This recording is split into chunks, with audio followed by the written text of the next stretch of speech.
So hello guys, कैसे हो आप सब लोग। Welcome back. This is day 2 of our target videos. तो आज का क्या है कि सुबह सुबह कोशिश तो किया, शुरू करते हैं एक अच्छे पॉइंट ऑफ व्यू से, एक अच्छे फ्रेश माइंड से। पिछले एग्ज़ाम्स जैसे भी रहे हैं, अब उसको साइड रख के अब आगे की स्टार्टिंग करने का टाइम आ गया। ठीक है, अगर अब भी हम पीछे का सोचते रहे तो फिर हम उसी सर्कल में फंसे रह जाएंगे। तो हमने उठाया अपना लैपटॉप और शुरू किया। अरे ये खुल ही नहीं रहा है भाई, खुल जा खुल जा। चलो, फाइनली ये ऑन होने के बाद भी 2-3 घंटे ले लेगा आराम से। एक्चुअली ये मेरा कॉलेज का लैपटॉप है, सो मैंने उस टाइम पे सेकेंड हैंड परचेज़ किया था अपनी थीसिस के लिए। सो करते करते लोड होते, कनेक्ट होते इंटरनेट से, इसको भी लग जाते हैं 4-5 मिनट आराम से। सो उसके बाद हमने क्या किया, तो जैसे हमारा लैपटॉप ऑन हो जाए, सबसे पहले हम क्या करेंगे कि मैं आपको आज दिखाना चाहती हूँ कि देखो, मेरे से कई बच्चों ने पूछा कि आप सिर्फ IBPS के ही क्यों मॉक्स लगा रहे हो, RRB के क्यों नहीं लगा रहे हो। तो देखो, ऐसा है कि मैंने RRB के लिए पहले पढ़ा नहीं है, और दूसरा मेरी इंग्लिश जो है थोड़ी बेटर है, तो उसकी वजह से मेरे को थोड़ा मतलब ईज़ी लगते हैं IBPS वाले एग्ज़ाम्स वाले मॉक, है ना। लेकिन RRB में इंग्लिश ही नहीं है, उसमें आप क्वांट रीजनिंग के भरोसे ही हो, जो भी हो। चलो, हमारी रीजनिंग थोड़ी बढ़िया है, लेकिन क्वांट ठीक है कर लेते हैं, बट इतना अच्छा नहीं हो पाता है ना। तो मैं आपको दिखा देती हूँ, मैंने किए थे अटेम्प्ट कुछ RRB PO के लिए। सो मैंने क्लर्क भी नहीं भरा, इसीलिए मैंने सिर्फ PO का एग्ज़ाम भरा कि उस टाइम तक अगर मैं अपना स्कोर पुश कर पाई तो अच्छा है, अदरवाइज़ तो मुश्किल हो जाएगी मेरे लिए। सो ऐसा है कि ये मेरा काफ़ी पुराने वाला है। देखो, तो इसको मैंने अटेम्प्ट किया था 80 में से 44, जो कि ऑब्वियसली बहुत कम है। इतना तो स्कोर भी नहीं जाता है जितने कम मेरे से अटेम्प्ट हो पा रहे हैं। तो मार्क्स इसमें वही 37.75 रहा था। तो ये 2 जुलाई को किया था मैंने अटेम्प्ट।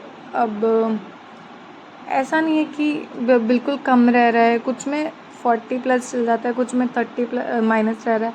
मतलब मेरा स्कोर बहुत ज़्यादा वेरी करता रहता है RRB PO में।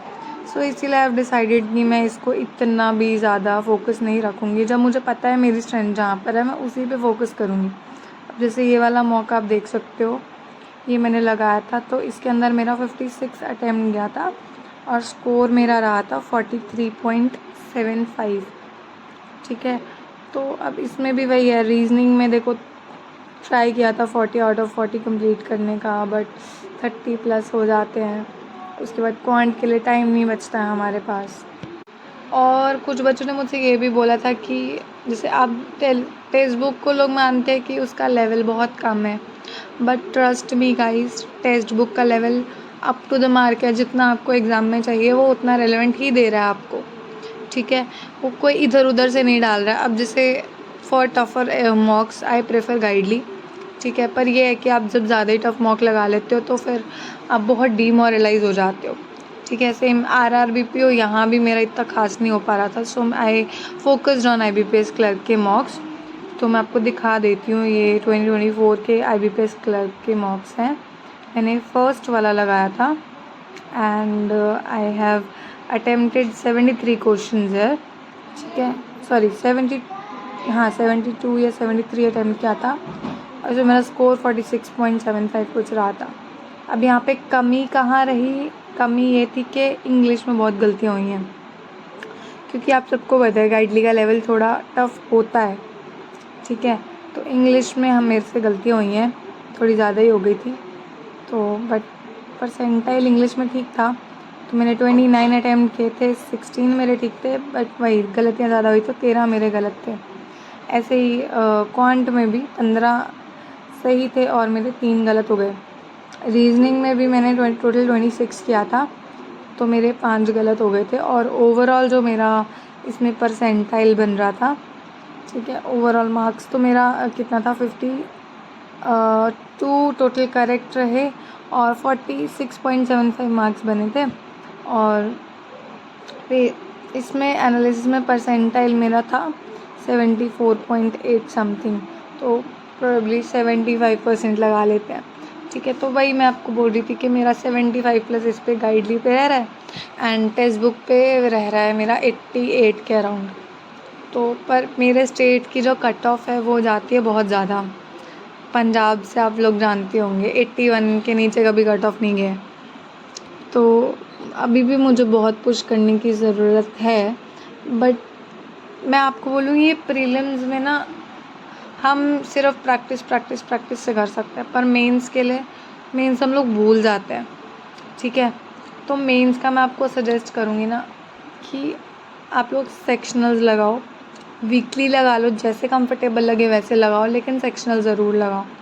और पता है क्या है, जैसे हम लोग करते हैं, अब जैसे मान लो मेरा रीजनिंग में कोई क्वेश्चन गलत हुआ है, तो मुझे पता है कि मैं इस चीज़ में गलतियाँ बार बार कर रही हूँ, तो मैं क्या करती हूँ, मैंने प्रीमियम PDF कोर्स लिया हुआ है, प्रैक्टिस करने के लिए बेस्ट है ये। ठीक है, बस हमें यूज़ करना, कई बार मुझे भी स्टार्टिंग में बहुत दिक्कत हुई थी, मुझे समझ नहीं आता था कैसे यूज़ करूँ इसको, मैं कब क्या अटैम्प्ट करूँ। तो मैंने इसमें क्या करना शुरू किया कि जैसे मैं कोई मॉक लगा रही हूँ, मेरी वहाँ पे गलती हो जा रही है, तो मैं उस टॉपिक के फिर क्विज़ लगाती हूँ आके, गाइडली के ऊपर टॉपिक टेस्ट लगाती हूँ आके।